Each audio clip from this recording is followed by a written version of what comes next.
साथियों नमस्कार। हम हर वीडियो की शुरुआत यथार्थ से जुड़ी किसी वास्तविक घटना से करते हैं। और वास्तविक घटना चाहे राजनीति से जुड़ी हो, चाहे धर्म से जुड़ी हुई हो, या किसी महत्वपूर्ण शख्सियत से जुड़ी हुई हो। और वो घटना का जो चयन होता है वो एक ऐसी घटना होती है जो हमें अभिप्रेरित कर सके, आनंदित कर सके, आंदोलित कर सके और जो कुछ नया सोचने के लिए या नया करने के लिए हमें प्रेरित कर सके। तो साथियों, आज की घटना अफ्रीका के राजनीतिक इतिहास से जुड़ी एक महत्वपूर्ण घटना है और मुझे उम्मीद है कि यह घटना भी आपको कुछ नया सोचने को मजबूर करेगी। साथियों, अफ्रीका में, ईस्ट अफ्रीका में एक देश है इथोपिया। कहते हैं कि नाइजीरिया के बाद सबसे घनी आबादी वाला कोई देश है तो इथोपिया है और एक लैंडलॉक्ड कंट्री है। उसके चारों तरफ सोमालिया है, कीनिया है, साउथ सुडान है, इरिट्रिया है। और कहते हैं कि एक ऐसा देश है जिस पर किसी विदेशी शासक ने कभी राज्य नहीं किया। इटली ने थोड़े समय तक राज्य किया लेकिन उसको भी भगा दिया गया। हाँ, आपस के कबीले हमेशा संघर्ष करते रहे। सिविल वॉर की स्थिति लंबे समय तक चलती रही और जब लंबे समय तक चली तो 1920 में एक नाम उभरा इथोपिया की राजनीति में और वो नाम था हैले सिलासी का। 1920 के बाद उस व्यक्ति ने कई रियासतों को अपने कब्जे में कर लिया, जैसे हमारे यहां पर भी हुआ। कई रियासतें थी, जब एकीकरण हुआ इंडिया में तो उसी वही भूमिका वहां पर हैले सिलासी निभाने लगे। धीरे धीरे करते करते सारे अफ्रीका पर उनका राज्य हो गया। लेकिन एक शासक, सिडामो ट्राइबल कम्युनिटी है वहां पर, तो उसका जो शासक था उसका नाम बालचा था। वो बालचा ने उनके आधिपत्य को स्वीकार नहीं किया और कहते हैं कि हैले सिलासी बड़े महत्वपूर्ण व्यक्ति थे, बड़े इमोशनली बैलेंस्ड व्यक्ति थे। उन्होंने अपनी राजधानी भी, इथोपिया की जो राजधानी आदिस अबाबा है, उसी को उन्होंने अपनी राजधानी बनाया और जिस किसी शासक को उन्होंने बुलाया वो शासक उनके पास आकर के उनकी अधीनता स्वीकार करता रहा। कई बार बेलचा को निमंत्रण दिया लेकिन बेलचा ने कहा कि नहीं, मेरे पास अपनी फोर्स है, बहुत मजबूत सैनिक स्थिति में हूं, मैं हैले सिलासी की अधीनता को स्वीकार नहीं करूंगा। तो एक बार, जैसा मैंने कहा, हैले सिलासी काफी जेंटल किस्म के व्यक्ति थे। एक बार उन्होंने अपने दूत को भेज करके कहा कि बेलचा को कहो कि अब हमारे यहां एक लंच पर आ जाएं। लंच का निमंत्रण दिया गया उनको। लंच का निमंत्रण दिया तो भी बड़ी पोलाइट लैंग्वेज में उनको दिया गया, क्योंकि सिलासी के लिए खास जो एक बात महत्वपूर्ण मशहूर थी कि वो अपने इरादों की घोषणा कभी नहीं किया करते थे। कोई भी उनके फेस को देख करके, कोई भी उनकी बॉडी लैंग्वेज को देख करके कभी भाप नहीं पाता था कि वो क्या सोच रहे हैं। तो बड़ी पोलाइट लैंग्वेज में बेलचा को निमंत्रण दिया गया। लेकिन बेलचा चूंकि बड़ा आशंकित था, बेलचा ने एक शर्त रखी कि जो आदिस अबाबा है उससे 3 किलोमीटर दूर मेरे 10,000 सशस्त्र सैनिक मौजूद रहेंगे और जब मैं लंच पर आऊंगा तो 600 सशस्त्र सैनिक मेरे साथ किले में भी आएंगे। क्यों? क्योंकि मुझे हैले सिलासी पर किसी तरह का विश्वास नहीं है।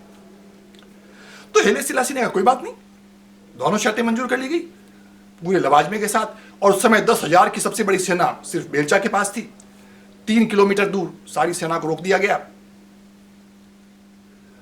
जब बेलचा लंच पर जाने लगे तो अपने सैनिकों को कहा कि देखो, हैले सिलासी बड़ा चतुर व्यक्ति है, कुछ भी कर सकता है, इसलिए कोई भी व्यक्ति शराब नहीं पिएगा, सेना में हर व्यक्ति बड़ा सावधान की मुद्रा में रहेगा और किसी भी इवेंचुअलिटी से आपको निपटना है। मैं लंच करके वापस आ रहा हूं 4 घंटे में। 4 घंटे का समय दिया गया और अपने 600 सशस्त्र सैनिकों के साथ वो किले में चले गए। भोजन के दौरान भाषण हुए तो भाषण में भी हैले सिलासी के सेनापति ने बेलचा के युद्ध कौशल की चर्चा की, उनकी प्रशंसा में गीत गाए गए, उनके झंडे को फहराया गया।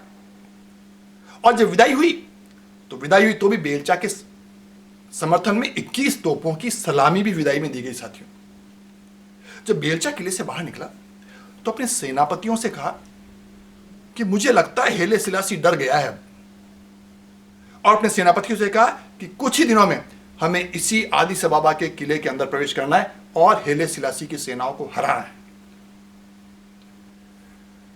निकल पड़े। बालचा पूरे कॉन्फिडेंस में था।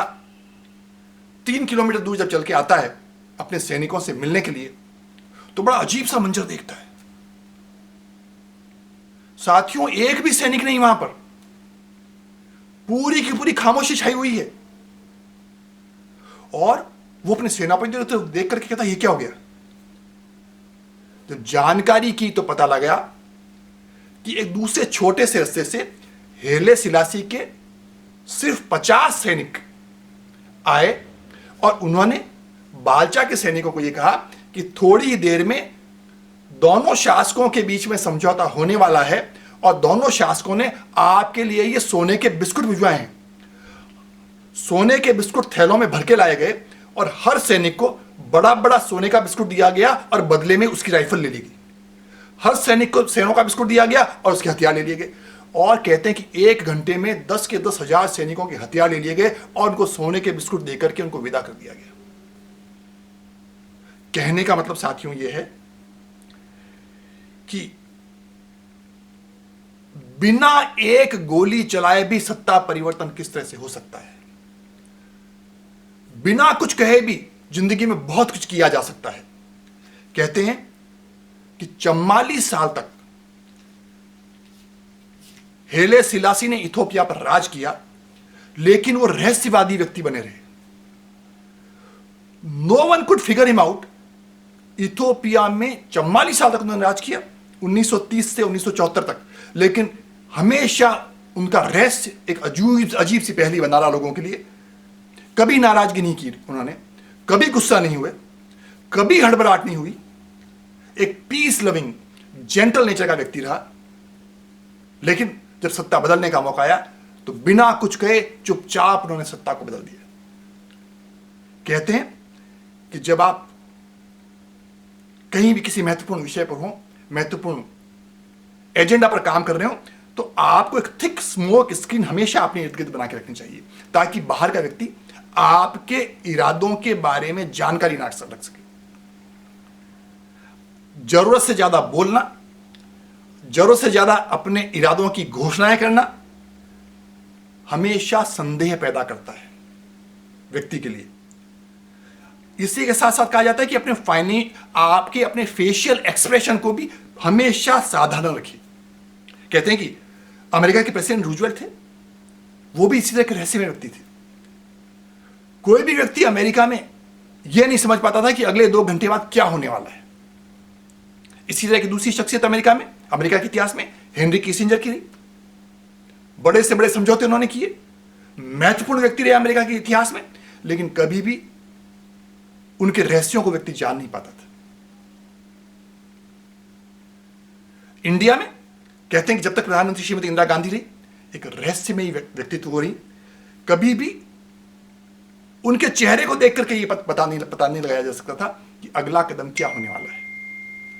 कहते हैं कि 1971 में जब भारत और पाकिस्तान के बीच में युद्ध चल रहा था, उसी समय साथियों अमेरिका ने अपना एक 7वां जंगी जहाजी बेड़ा हिंद महासागर में भेज दिया भारत को डराने के लिए। कहते हैं कि कैबिनेट की मीटिंग चल रही थी, रक्षा मंत्री श्री जगजीवन राम आए और हड़बड़ाहट में उन्होंने कहा कि मैडम, अमेरिका ने 7वां जहाजी बेड़ा भेज दिया है भारत को डराने के लिए।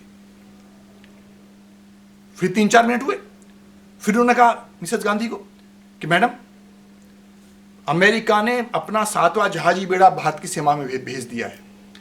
कहते हैं कि 2 बार सुनने के बाद में मिसेस गांधी ने बिल्कुल शांत भाव से जगजीवन राम को कहा कि मुझे पता है जगजीवन राम जी, और मैंने सुन भी लिया आपने क्या कहा। इसे कहते हैं शांत रहते हुए जिंदगी के सारे काम कर लिया जाना। इसीलिए कहते हैं कि एक कहावत है, रॉबिन शर्मा ने एक बहुत बढ़िया लाइन कही। उसने कहा, it takes patience and humility to dull your brilliant colours. आपके पास चाहे कितने भी ब्रिलियंट कलर्स हैं, उनको हमेशा डल बना करके रखिए, ताकि जनता और दुनिया आपके इरादों के बारे में भांप ना सके किसी भी तरह की बात को। आपने कई बार देखा होगा साथियों, जो बड़े बड़े जनरल होते हैं, युद्ध लड़ रहे होते हैं, क्या अपनी स्ट्रेटेजी या अपने इरादे युद्ध के पहले बताते हैं? कभी नहीं बताते। इसलिए जब भी आप किसी निर्णय पर पहुंचने वाले हों, जब भी कोई काम करें, अपने इरादों की घोषणा मत कीजिए, अपने रहस्य को बिल्कुल बरकरार बनाए रखिए। जब भी कभी भूकंप आता है, हम भूकंप से क्यों डरते हैं? क्योंकि भूकंप का हमें पता नहीं लगता, अपना रहस्य होता है। और इसीलिए जब भी कभी भूकंप की चर्चा होती है, हमेशा हर व्यक्ति डर के साए में जीता है। मुझे साथियों, रामेश्वर शुक्ल एक बहुत बढ़िया कवि हुए हैं। इस संदर्भ में मुझे उनकी 4 लाइनें बड़ी अच्छी याद आती हैं, जो मैं आपके साथ साझा करना चाहता हूं। उन्होंने कहा कि पग पग पर शोर मचाने से मन में संकल्प नहीं जगता, कि पग पग पर शोर मचाने से मन में संकल्प नहीं जगता, और अनसुना अचीना करने से संकट का वेग नहीं थमता, और संशय के सूक्ष्म कुहासे से विश्वास नहीं क्षण भर रमता, और बादल के घेरों में भी तो जय घोष न मारुत का थमता। तो साथियों, मैं उम्मीद करता हूं कि इस वीडियो में हमने जो एक निष्कर्ष निकाला है कि हमारे इरादों की घोषणा ना हो, रहस्य हमारा बना रहे, और दुनिया और समाज हमें एक रहस्यमयी व्यक्ति के रूप में समझे और देखे, और हमारे हर एक्शन को, हर कहे गए वाक्य को बड़ी गंभीरता से ले, तो हमारी आने वाली जर्नी सफल हो जाएगी। साथियों, इसी के साथ अगले सप्ताह फिर एक नए विषय के साथ आपके समक्ष उपस्थित होऊंगा। तब तक के लिए आज्ञा दीजिए। नमस्कार, जय हिंद।